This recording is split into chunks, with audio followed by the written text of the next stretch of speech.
Halo sahabat YouTube, ketemu lagi dengan saya Mendy Krisdiantoro di channel Uang Receh. Pada kesempatan kali ini Uang Receh akan ngebahas Ethereum dari segi price action dan tentunya dari segi news yang baru-baru ini beredar teman-teman. Terutama hal ini pasti bisa mempengaruhi harga Ethereum untuk kedepannya di luar Shanghai upgrade yang akan dijadwalkan rilis di bulan Maret teman-teman. Nah, buat kalian yang penasaran bagaimana Uang Receh itu ngupas berita tentang Ethereum, tonton video ini sampai akhir. Dan satu lagi teman-teman, buat kalian yang belum subscribe channel Uang Receh, mari bersama-sama kita dukung channel Uang Receh dengan klik tombol subscribe-nya. Dan jangan lupa nyalakan ikon loncengnya agar setiap channel Uang Receh itu upload video terbaru, kalian langsung dapat notifikasinya guys. Tanpa berlama-lama kita masuk terlebih dahulu ke price action untuk Ethereum. Nah, teman-teman, di sini Uang Receh itu pakai yang namanya time frame 1 hari. Nah, Uang Receh melihat dari analisis Uang Receh pada kesempatan kali ini, Ethereum itu membentuk yang namanya broadening wedge pattern. Nah, apa sih broadening wedge pattern? Silahkan kalian googling teman-teman. Banyak di Google kurang lebih seperti gambar seperti ini teman-teman. Ya, semacam pola, ada descending, sebenarnya descending broadening pattern, ada ascending broadening pattern, banyak teman-teman. Nah, kurang lebih polanya seperti yang ada pada kesempatan Ethereum seperti ini teman-teman. Jadi Ethereum itu bentuk pola yang namanya seperti ya hampir mirip dengan bull flag di sini. Nah, ada beberapa probabilitas kalau Ethereum itu membentuk pola seperti ini teman-teman. Yang pertama yang perlu kalian perhatikan, dari segi awal Ethereum naik tidak begitu volatile teman-teman, tapi setelah itu dia semakin lama itu semakin lebar, beda dengan triangle yang semakin lama semakin menyempit ya. Nah, di ujungnya kita menemui sebuah yang namanya titik resisten. Sebenarnya resisten support become resisten teman-teman. Tepatnya ini menjadi resisten di sekitaran tanggal 4 November yang tahun lalu. Di kisaran harga untuk Ethereum adalah 1680-an sampai 1700. Nah, akankah Ethereum itu break dari broadening wedge pattern ini ke atas ataukah dia malah break ke bawah?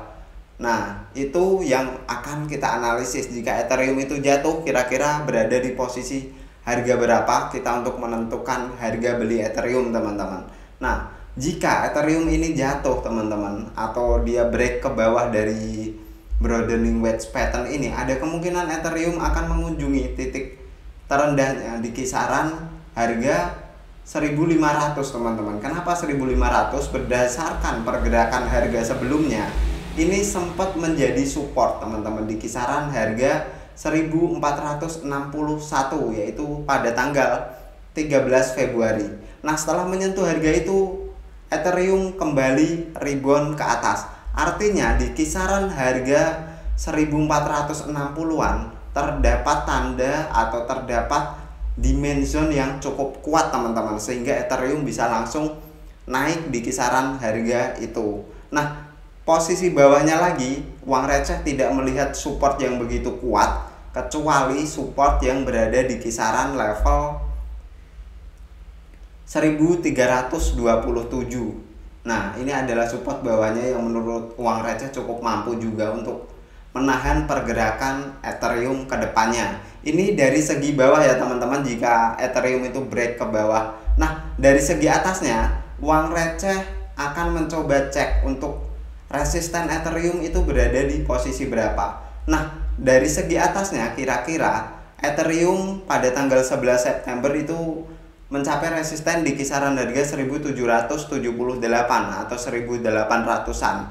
Dan kita mundur lagi di kisaran harga di 13 Agustus, Ethereum itu bisa mencapai harga sekitar 2000 US dollar teman-teman. Nah, itu adalah dua resisten yang harus dilalui Ethereum untuk meneruskan sesi bull run-nya teman-teman. Nah, kita lanjut ke pembahasan di mana ada berita yang cukup negatif kalau menurut Uang Receh, membahas tentang koin Ethereum bisa dump teman-teman. Selain yang kalian sudah sering dengar dengan adanya Shanghai upgrade, artinya potensi staking yang dulu sebelum Ethereum merubah konsensus dari proof of work ke proof of stake bisa dicairkan, tapi untuk pencairannya menurut uang receh cukup adil bagi mereka yang sudah stake sebanyak 32 ETH teman-teman.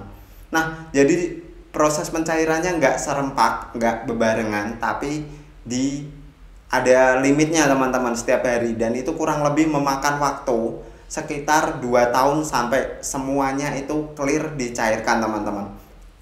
Jadi secara jangka panjang sebenarnya efek dari upgrade Changhe tidak terlalu bisa menekan harga Ethereum jatuh ke bawah teman-teman. Nah, ini uang receh akan berbagi sebuah berita di mana berita ini datang dari Voyager.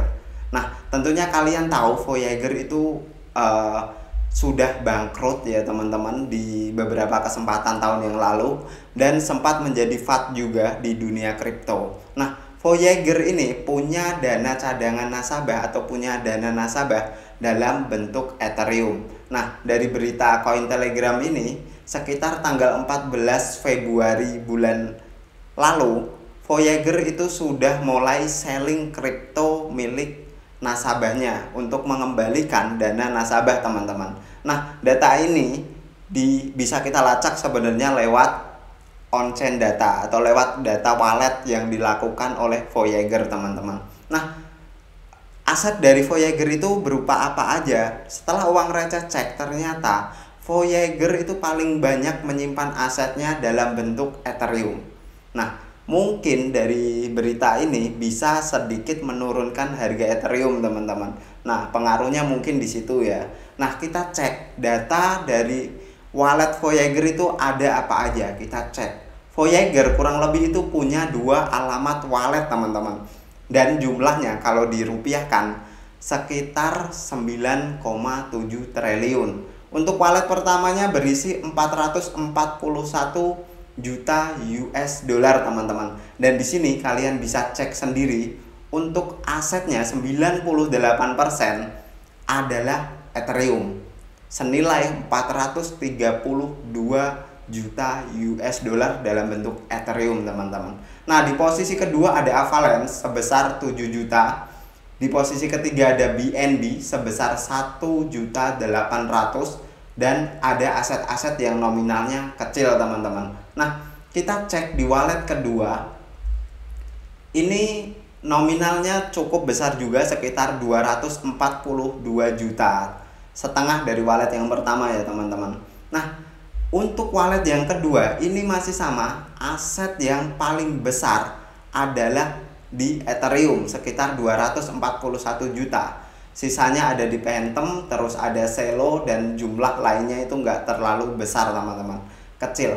Nah, di sini kita bisa cek historinya teman-teman. Histori yang dilakukan oleh kedua wallet ini.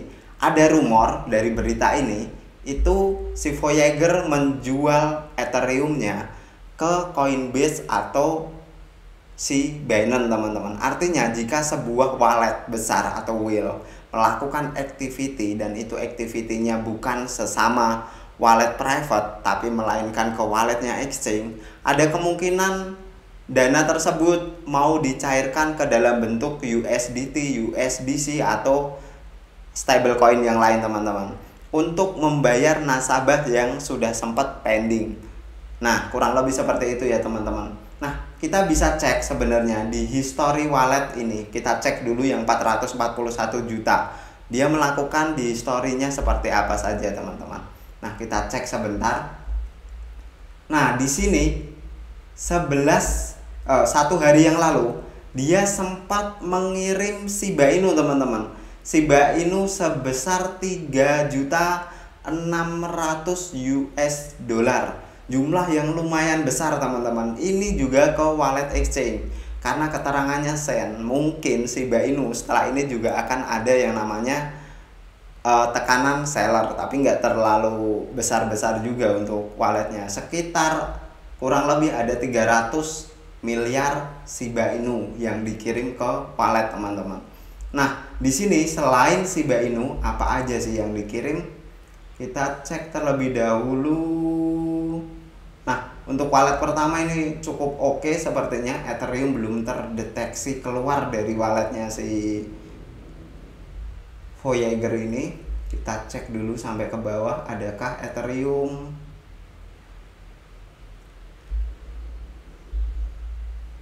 Nah, sepertinya untuk Ethereum masih cukup oke, teman-teman. Tapi di sini sepertinya wallet dari Voyager ini menerima jumlah stablecoin yang cukup banyak.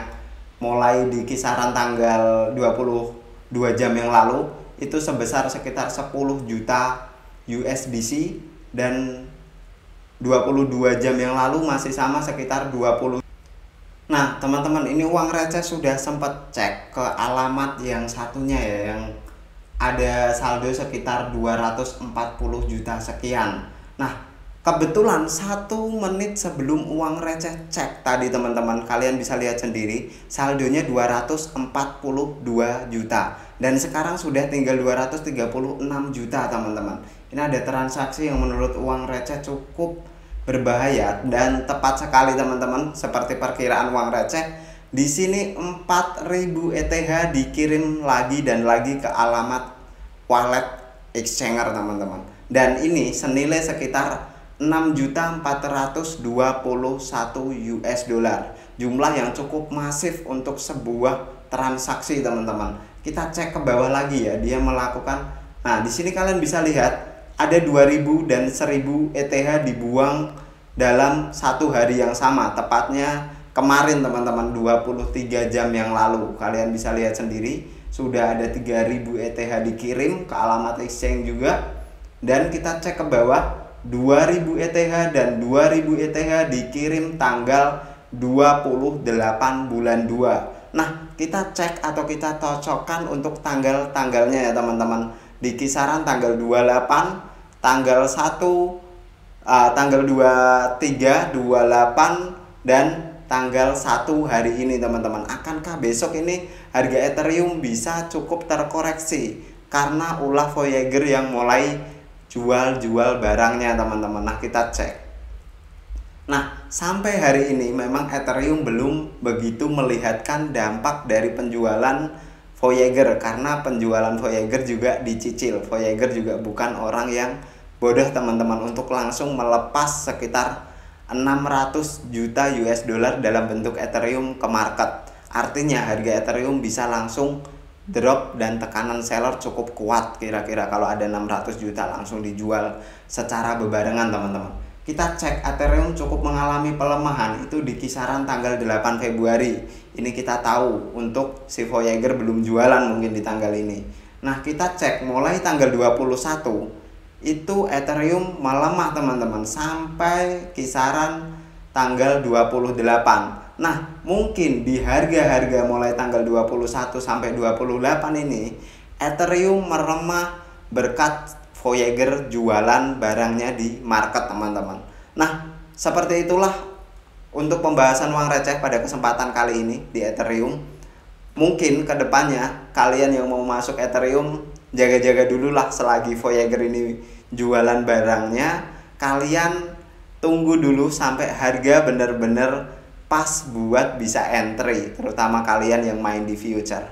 Kalian bisa manfaatkan ini untuk bermain posisi short ataupun long. Tinggal kalian lihat konfirmasi candle ya, teman-teman. Sama kalian juga bisa pantau untuk wallet-walletnya si Voyager kapan dia jualan. Barusan 1 menit yang lalu dia kirim 4000 Ethereum ke exchange. Ada kemungkinan kalau nggak besok ya 2 hari lagi mungkin, atau 1 hari lagi besok bisa dijual untuk 4000 Ethereumnya. Nah, kalian bisa manfaatkan hal itu untuk situs di bank. Nanti uang receh akan lampirkan di bagian deskripsi, dan 2 alamat wallet dari Voyager juga uang receh akan tampilkan di bagian deskripsi video buat kalian yang mau cek ya, teman-teman. Nah, terima kasih buat kalian yang selalu support channel uang receh. Pembahasan uang receh untuk hari ini sampai di sini. Thank you for watching this video. See you on the next video.